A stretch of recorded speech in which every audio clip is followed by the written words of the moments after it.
Welcome back. Our Prime Minister may be finding himself on the defensive today. It is a virtual G7 meeting regarding where Canada is getting some of its COVID-19 vaccine doses. There will be a lot of questions about that. The summit, hosted by the British Prime Minister, it's going to focus on COVAX. That is the Global Vaccine Sharing Initiative. Our nation, the only of the G7 nations to get extra shots for its own people from the program, which was designed mostly to help poorer countries. Now, Trudeau has faced criticism, but defends the decision, saying Canada is one of the biggest contributors. Meanwhile, we have an update to the vaccine timeline. It shows that nearly 40% of Canadians will be vaccinated by June.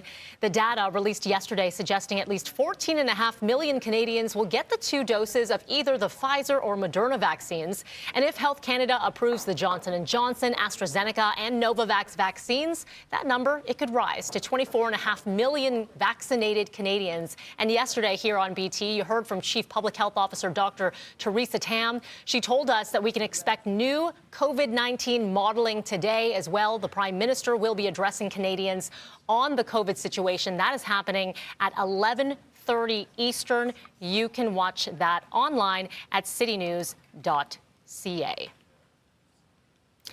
All right, we continue to follow troubles in Texas, continuing after a deadly blast of winter and unfortunately crippling the state's electrical grid. There are more rolling blackouts expected. Millions are under a boil water order, and today, unfortunately, could see more record low temps. CNN Correspondent Darryl Forges joins us now live in Houston, Texas, with the very latest. Darryl, we spoke with a resident in Houston in the last hour or so here on Breakfast Television, and, you know, they were lucky to have power. She was just happy to have power, but hadn't had a shower in a week.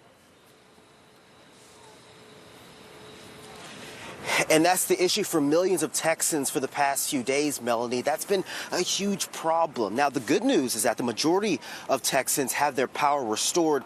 At last check, over 200,000 Texans are still without power, but that's about 80 to 90% of the state that has their power turned back on. That's some good news. But Melanie, survival mode is still in full effect here in the Lone Star State. Several Texans still don't have running water, and food supply is now running low. Now, we know that when it comes to grocery stores, their supply is low because due to icy road conditions, their food distribution was tough to get their shelves restocked. So that was a big issue. But we also know that Governor Greg Abbott of Texas, Melanie, is launching an investigation into ERCOT. That is the electric company that is responsible for 90% of the electricity in the state. Now, ERCOT says that they had to do those blackouts because they were minutes, in fact, Melanie, seconds away from doing a complete blackout. If that would have happened, it would have taken them months to restore power to millions of Texans all across the state. So there's a lot of things going on right now, Melanie, but the biggest thing right now for people who live here in the state, they want power, they want warmth, and they also want food.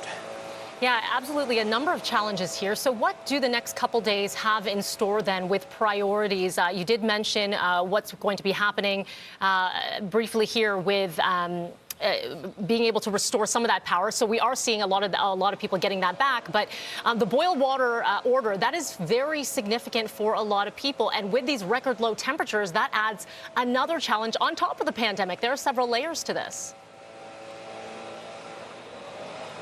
Several different layers, Melanie. I mean, talking about the power for the people that are still without power, some have been in the dark still since Sunday. There's no timetable on when they'll be able to have their power restored. And when it comes down to those water boil advisories, that's happening all across the state. Really, half the state is under a water boil advisory, and some are taking things into their own hands. We've seen certain people actually get snow, put it in a pot, and actually save it as water for later on. We've seen one person actually bathe her child in a pot full of melted snow. That's how desperate people are getting, as we know. But we also have heard that President Joe Biden has reached out to the Texas governor asking and offering any assistance that the state needs from the federal government. And we've also learned from state officials that they're preparing to pass out food, water, and generators to communities across the state who desperately need it, Melanie. We're hearing some of the noise behind you here. Where are you standing right now, Darryl, and what are you watching? Well, Melanie, here I'm in downtown Houston, Texas. So far, things are slowly but surely getting back to normal. We have been seeing some below frigid temperatures here early this morning, but the good news is hopefully the next few days those temperatures will start to rise. What you're hearing behind me is just people trying to do some landscaping, so that's nothing important there. But just over to my right is the convention center downtown, where there's actually one of hundreds of warming stations across the state to help those who do not have any heat. So that's one thing we're seeing over here as well. But we're lucky here, Melanie, because in places like Dallas and also Austin, Texas, they've still had snow falling in some of those parts. So it's been interesting when it comes to that. And also, Melanie, I have to mention this when it comes to water.